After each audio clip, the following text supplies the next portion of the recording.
so if you pay attention, just in case there is any fire tonight or anything untoward, we would like to point out the safety exits. If in a very unusual chance that does happen, please stand or walk quietly to the door. Not like last weekend where they ran like hell and 4 people were nearly killed. You've got to take it easy. This is, I'm not a comedian, I'm a poet actually. And some of you will be a little bit shocked that a 70-year-old poet is some old file like me who's going to read poetry on a comic night. But I don't give a shit at my age, so...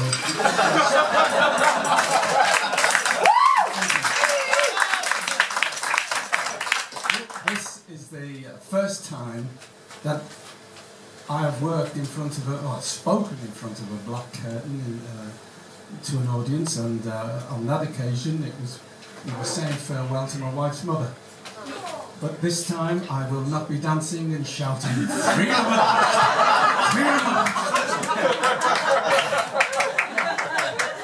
You obviously know my wife's mother. One of the things with Sebastian, a very nice chap, and he keeps asking me where are you from. That's not really to help the show. He actually has a part-time job for the security people. So anybody here who looks a bit, be careful, be careful. The only problem again with being my age is that you forget what you're going to do next. But sometimes you feel as though you need a pee. That then sometimes brings things to mind. But this is a very special occasion for me. This is the first time I've been on stage in Paris. Apart from last night, actually, when I did a one-man show. And I'm very glad more people have turned up tonight. The whole thing about this weekend, my wife, who is also my manager, and I call her my current wife because it keeps her on her toes.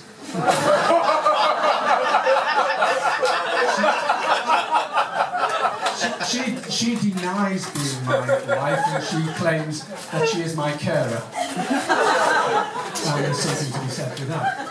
But if it's very special because next week I'm 70, so this was a little celebration to come to Paris, do a few of the things that we wanted to do, and one of them was to work on a stage in Paris.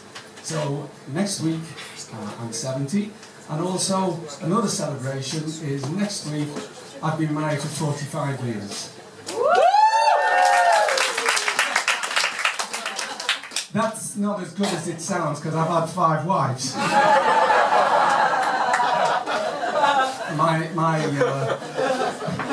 One of my wives, she ran off with a guy called George, and George was okay. I liked George, and I said to her, you know, what's he got that I haven't got? She said, he's got a law firm, and he's going to take your house, he's going to take your Jaguar. You can have the kids.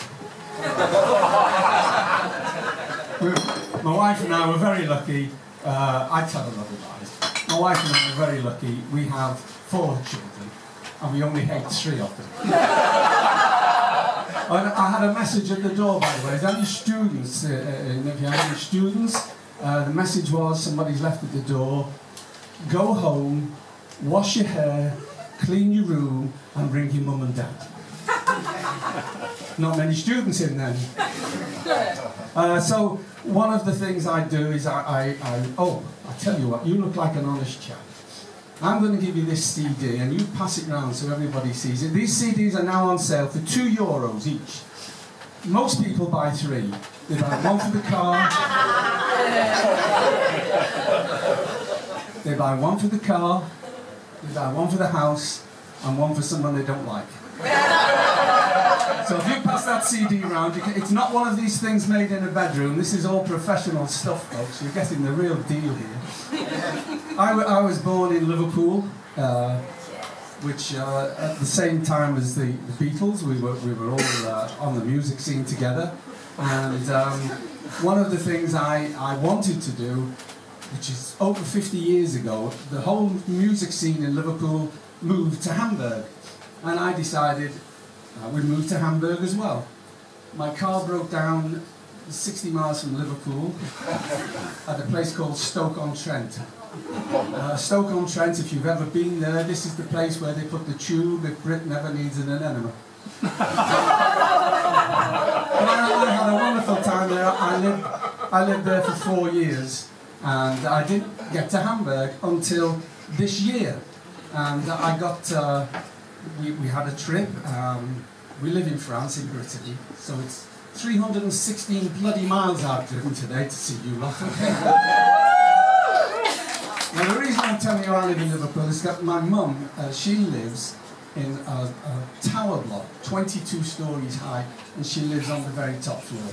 She's 92 now, and I ring her every day. Remember this, kids, I ring my mum every day. How often do you ring it? And you've got telephones. I ring her every day, and when I've been doing a gig, she says, "Oh, how did it go, son?" And I said, "Oh, yeah, it was good, you know." And did they laugh at the one about? Yes, they laughed at that. But if I have a bad night, like I'm having tonight, I will ring and I will say, "Oh, Mum, it went so badly. It was just dreadful. The timing was out. People were rubbish. I wasn't so good either." And she will then say, "Oh, son, I'm so sorry." And she gets depressed. And she starts to take Librium, and she doesn't speak to anybody for about 3 days. So, at the end of this show tonight, if you are giving me a round of applause, remember the applause is not for me. It's for a 98-year-old woman who lives on her own in a tower block in Liverpool.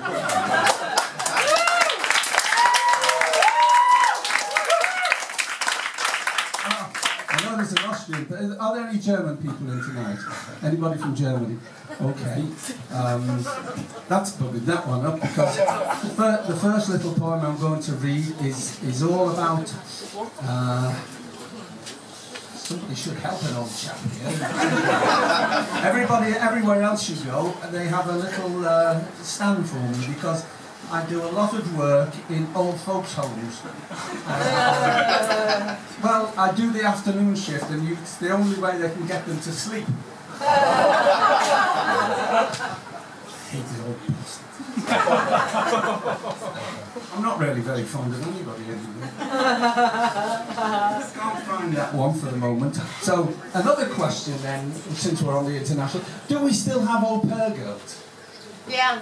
Yeah. Well, in the 60s, when I was a young, handsome man, and by the way, the young lady who was looking for James Bond, a bit like Father Christmas, come on in.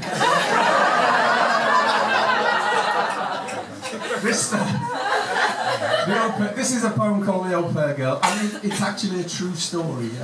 This friend of mine, he was one of those guys, he was Jewish actually, the same as our friend, and, but he was from a rich Jewish family, and he was the type of guy, had the medallion, and he wore his shirt 2 sizes too small, but his underpants is 2 sizes too big. So you got the rhythm of the guy. And this is called... Somebody's laughing now. I haven't seen anybody else. Oh, right, thank you. This is called The Au Pair Girl. Now, sometimes, at my age, you get out of breath. So if I stop in the middle, don't start clapping then. Wait till I've got my breath back and we can carry on. Mum and Dad had gone away 3 weeks after the au pair girl had come to stay. And now for a fortnight alone with Inga. Oh God, how I had seen her linger. And the bathroom door she would be blocking as she pretended to wash out her stocking. I'd watch her undress me with those Scandinavian eyes. I'd watch the swell of her bust with sighs. Although she spoke no English when she first came, I taught her 2 words. Come in. She said them again and again. It was easy to see she wanted me, this little Swedish raver. And this was the night that Inga would save her. The Englishman's son doing her the big favour. My mind was in raptures as I climbed the stairs, and I tapped on the door I knew was hers. And as I waited with cunning grin for the words that I had taught her, come in, come in. My pride was deflated, my ego was snuffed. I heard Inga call out, go away, get stuffed.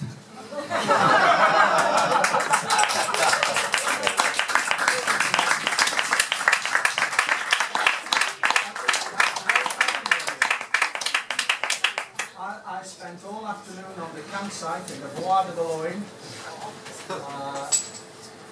looking for the one poem that I hadn't got. And oh, there it is, look. There it is. Sorry about this, folks. See, what I do now is I don't do comedy. You've obviously gathered that already. I'm not a poet, but I am a singer, and at the moment I'm working with a blues band in France, and I play harmonica as well. And that's one of the reasons I went to Hamburg, because I wanted to pay tribute to the Star Club, where I should have gone 50 years ago, and I played hamburger outside. No, I didn't play hamburger outside, I played harmonica outside. And I was busking, and my wife was once again taking photographs of the men walking by. And I was busking, and two policemen came along, and I said, "Is it okay? I'm just busking." He said, "Yes, it is all right, but that might be sounding rushy, but whatever. Don't wave that bloody light at me, son."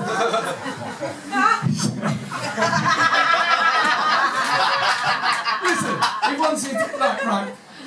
When we got here tonight, I asked the guy on the door, or down by the door, I said, "Where's the comedy club?" He said, "You go up 4 flights of stairs, and then 2 steps down the social ladder, and you're there." It took me 10-15 minutes to get up the stairs.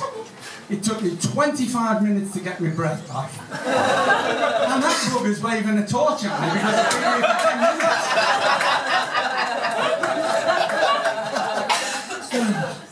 So that means my time with you is up. And I'm going to stick with the German one. I don't normally finish on this point, but this is the one I'm going to stick with. And this is especially for all you Germans or your German friends, and they're dedicated to you. And it's called "I Love the Germans."